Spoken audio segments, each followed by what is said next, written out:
William Morrow and HarperAudio present Dare to Fly, Simple Lessons in Never Giving Up by Martha McSally, read by Courtney Patterson.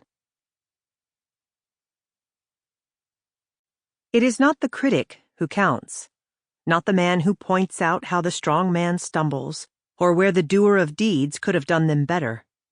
The credit belongs to the man who is actually in the arena, whose face is marred by dust and sweat and blood, who strives valiantly, who errs, who comes short again and again, who knows great enthusiasms, the great devotions, who spends himself in a worthy cause, who, at the best, knows in the end the triumph of high achievement, and who, at the worst, if he fails, at least fails while daring greatly, so that his place shall never be with those cold and timid souls who neither know victory nor defeat. Theodore Roosevelt, 1910. I found this quote in a book while I was a cadet at the Air Force Academy and have carried my copy with me ever since. 1. Cleared to fly. Stop waiting for the perfect moment, the perfect set of conditions, and the perfect answer.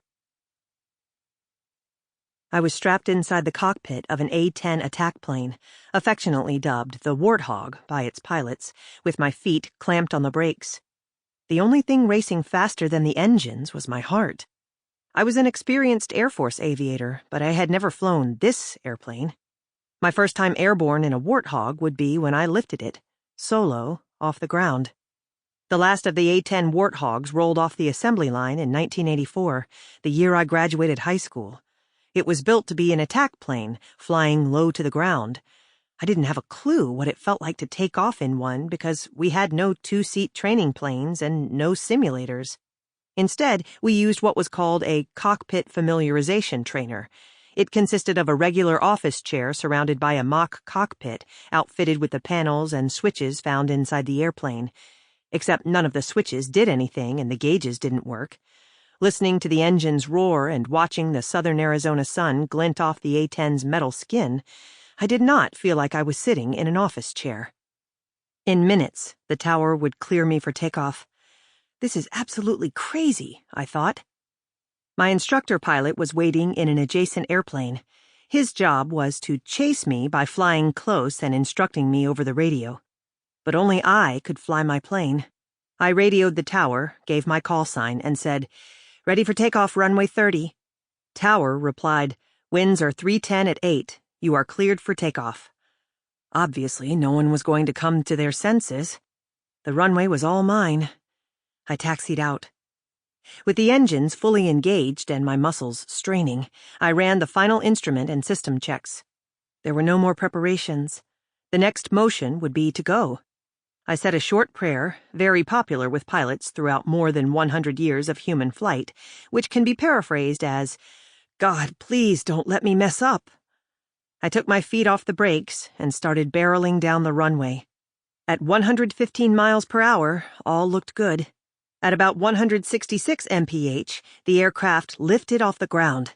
Within seconds, I was flying at 230 miles per hour. In my tanks, I had enough fuel to last about 2 hours. There was, however, one small nagging concern. Just as I had never taken off in a Warthog, I had also never landed one. Instructor pilots are fond of joking with their trainees. "Don't worry too much. You've got the rest of your life to figure out how to get this plane back on the ground." That day, the joke was on me. I suffered from motion sickness as a little girl, so I would have laughed at anyone who predicted I would grow up to be the first U.S. woman to fly a fighter jet in combat. I was a quiet, tomboyish kid, hardly the type of person who would spend 8 years fighting for the rights of women in uniform, ultimately suing the Pentagon, and winning. I was a pudgy, shy adolescent, and my siblings would have bet with certainty that I would never become an accomplished athlete, or win triathlons, or climb the highest mountains in Africa and Western Europe, or that when my right hand was broken at the Air Force Academy, I would spend months relearning not only how to write, but also how to throw a javelin with my left. I hung up my pilot wings and Sample complete. Ready to continue?